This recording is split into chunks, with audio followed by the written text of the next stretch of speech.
Texas is trending in a different direction. I think we're seeing that. These kinds of efforts by, again, I would say not all Republicans, but certainly the leadership of the Republican Party to try to pass really extreme measures, punitive measures against women, is only going to have sort of an accelerator effect on some of the trends that we're seeing. That women and young people reject this kind of legislation.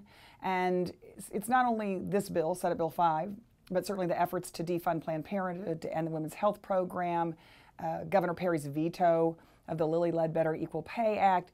These kinds of things are creating a narrative, a political narrative, if you will, that is not favorable to voters. And so I do think we will see all the folks I've seen at the legislature today who've been waiting for hours to get in there and listen to the testimony.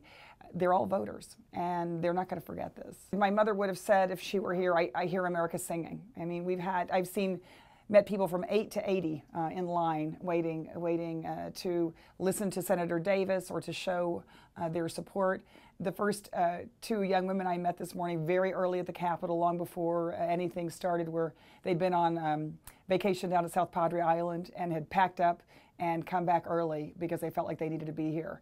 And that's really been it. It's been a range of, I'd say, folks who probably marched for women's rights back in the day, and young people who've never been to the Capitol in their life, and everything in between. And to me, that's what's important. This is literally grassroots democracy at its finest.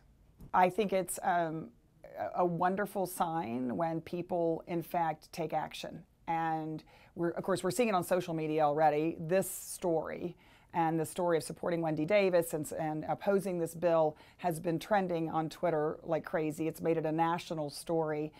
But I think the other side of it, and why I'm so happy that I got to come home at least for a little bit to be with everyone, is to see people who have literally stopped what they were doing, taken time off work, brought their kids, and come to the legislature to speak up for women.